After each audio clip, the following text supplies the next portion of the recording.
Good morning.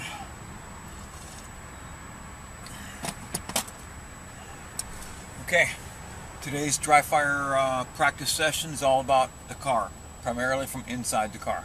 You ready? Let's get going.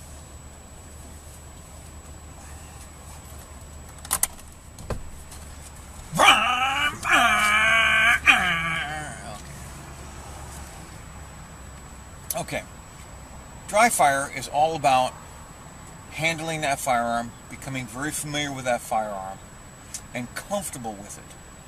Practicing good handling skills, always being aware of your muzzle, your trigger finger control, keeping that sucker off of the trigger until ready to fire.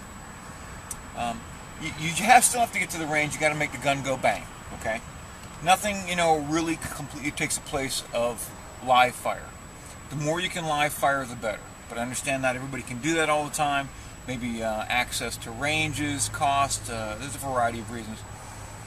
But for whatever amount of time you spend actually firing your weapon, you should spend 2 or 3 times more than that dry firing and handling that weapon. That's where you can work out the kinks. Especially with, like, in a car. Let's start with, where do you carry your firearm? Is it on your person while you're driving? Do you have it in the center console? Do you keep it in the glove box?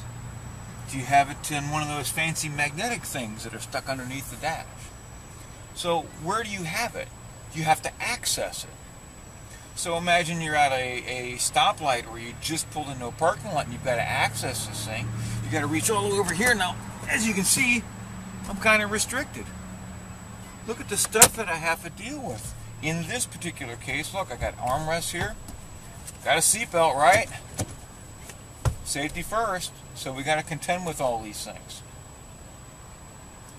That's where the dry fire comes into play here.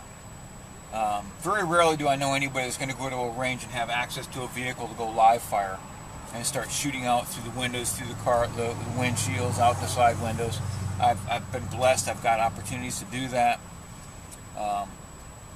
which really can help in a lot of ways, but it can be a little bit hazardous too at the same time, shooting through glass, especially when it's right next to your face. Okay, so accessing. We've got a lot of stuff in the way here. First, let me show you what we got here. Here's my firearm. All clear. Nothing going bang. Now you'll notice when I drew that and I was going outside to dry fire it into the dirt to ensure that it was unloaded, as I'm moving my fingers off the trigger, I went over the steering wheel here. I made sure I didn't sweep my hand as I opened the door. And I did the same in reverse on the way back. Now here you just saw I was able to access my firearm with this up, with the seatbelt on. Wasn't necessarily easy, and this may not be the best place to carry, but this is where I personally carry it, even when I'm driving, unless it's a long trip. If it's a long trip, I'll take it out and set it down someplace. But on short trips, and the primary reason I keep it on myself while driving is if I need to bail and get out of the car, I'd rather just have the thing on me and with me all the time. Sometimes on trips when I stash the thing and set it down, and I get out of the car after filling up the gas or going inside the store, I'll halfway to the store, I'll go, damn, I left the gun in the car. Gotta go back, put it on, and get it from there. And also, just a quick mention of something. If you are keeping it in the car, and when you get in and out of the car, you have to access it and put it in your holster, be sure nobody's watching you do that. Okay?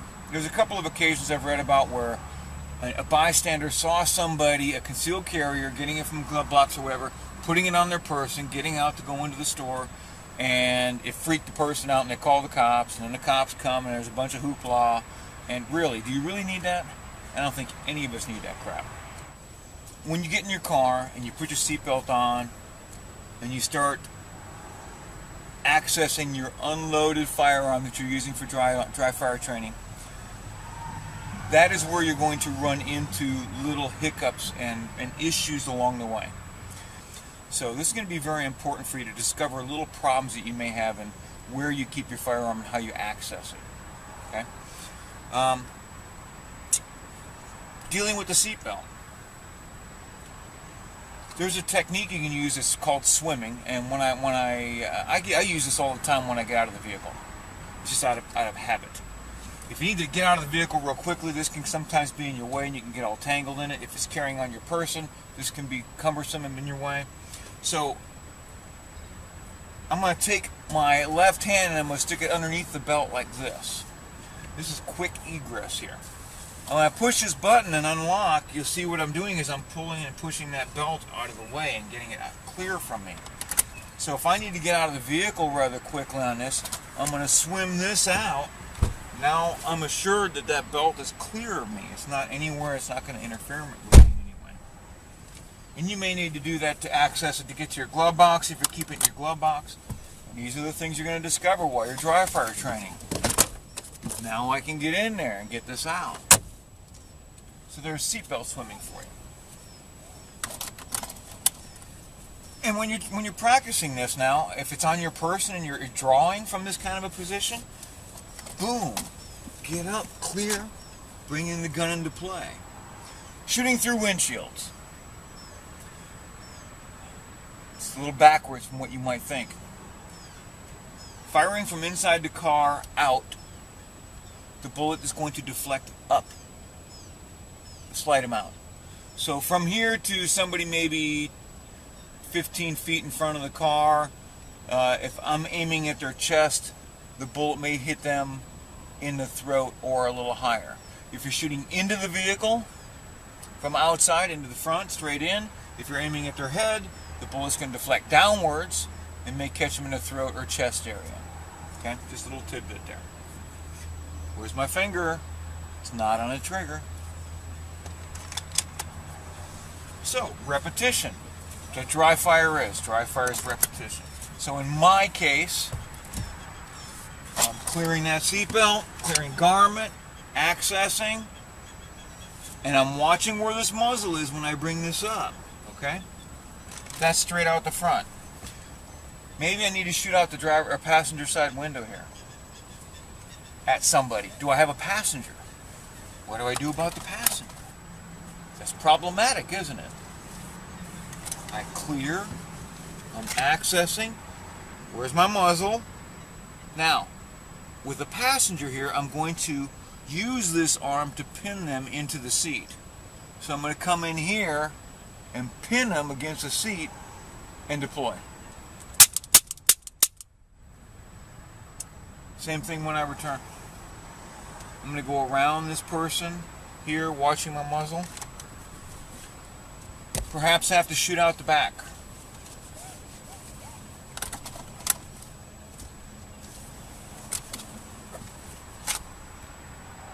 In this case here, this is just kind of naturally where I was going with this, is I'm bringing this up in between us here. I may have people in the back seat too, right? And extend, punch out, and firing out the back window. When I return, again, I'm watching that muzzle. Maybe I have to go to the front now. I'm going real slow at this point, right? But I'm trying to get you to understand what we have to do with this muzzle and keep aware of where we're at all times with this. In fact, this might not be a bad drill. This is a transition. Front to back.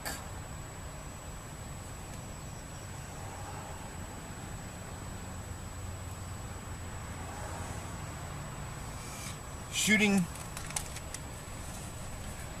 out the side here, if somebody's close. Look at potentially coming back, leaning back in this position.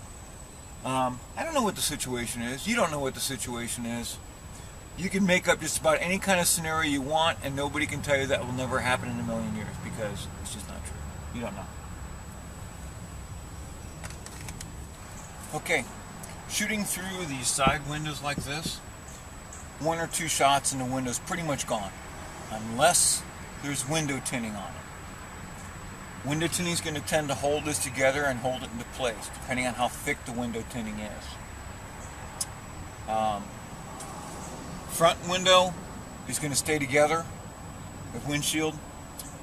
When you punch holes through it, you'll get some cracks across there. It's not going to really necessarily shatter. You'll still be able to see everything just fine. Just punching holes right through is pretty easy. The back window, that'll generally just shatter. Side windows will shatter and drop into a gazillion little tiny pieces. So one or two shots and they're generally gone. But again, like I said, unless there's window tinting. So get in your car and do this. Draw. Sight picture. Draw. Pull triggers. Click, click, click. The more you do it, the better you're going to get at it.